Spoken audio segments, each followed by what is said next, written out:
We're rolling.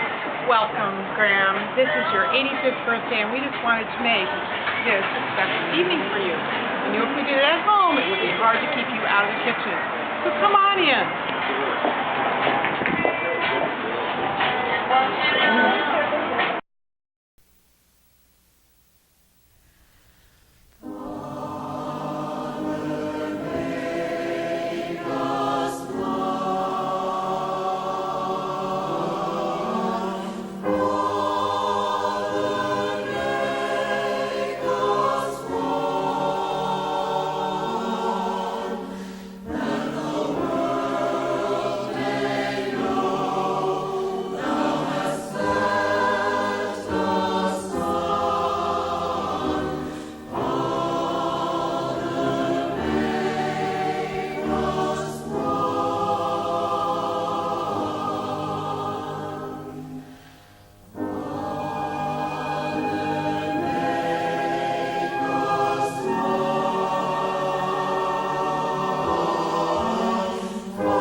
Were you born in?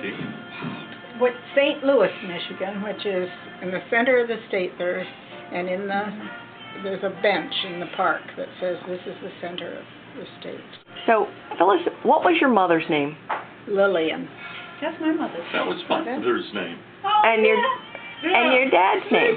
Three mothers. Three mothers named Lillian. And your dad? My father's name was Packingham, but his name was Charles. And what did he do for a living? He was a farmer? Okay. And then he wrote contracts for a beet company, for people to grow sugar beets. Oh. And then eventually he left the farm and became a year-round field man for the sugar company. Wow. But How many sisters and brothers did you have? I had one sister, and that's it.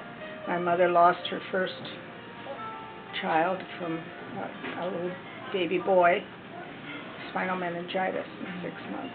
And then after my sister, she had another baby boy that crib death, I guess, or something. They never knew why he died, but he lived 3 days. Perfectly healthy baby. The doctor came to the house back in those days and brought his wife out to see this lovely baby, and then he died in bed. Getting 85 years. So enjoying life, I guess. There you go. Excellent. Good food. I came into this,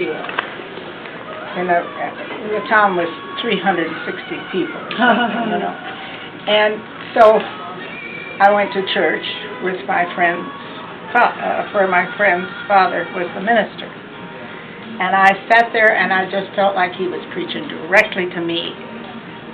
And that's when you talk about an early church memory. I was in high school already by that time, but I mean, that's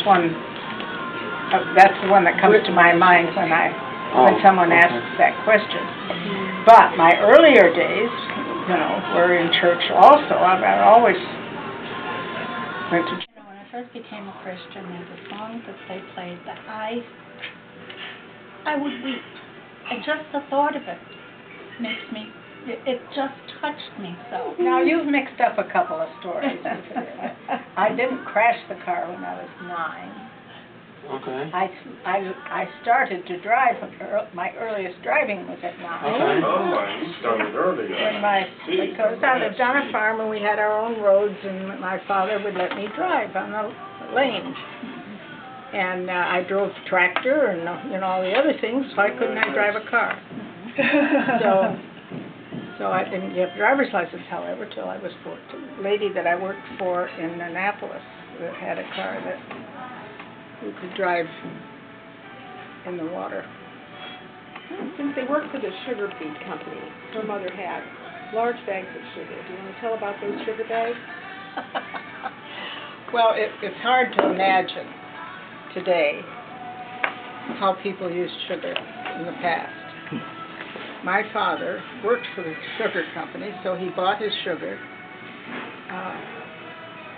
all a year's worth at one time. Oh, wow. at the seasoning, I mean, at the season when the sugar was milled, he bought my memory is 8 100-pound bags.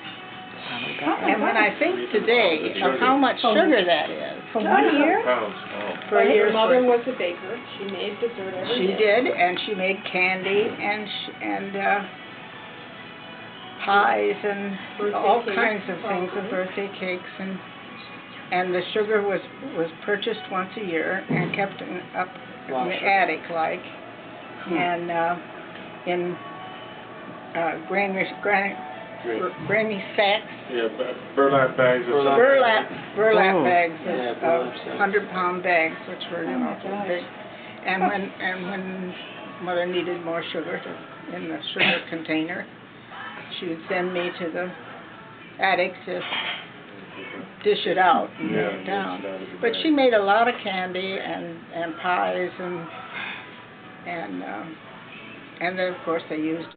I have another question. When you were a little, the very earliest memories, did your family have indoor plumbing? No. In fact, there's a picture someplace, and I may have it in my scrapbook, the big one that my husband made. But now what was the subject? Talking about indoor plumbing. There's a picture I have of my father apparently in an outdoor toilet with the door open.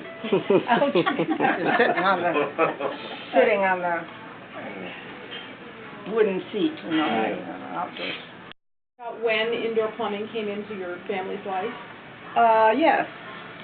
And in the beginning, it was indoor, but it still wasn't plumbed in. We moved from the farm to another farm. My father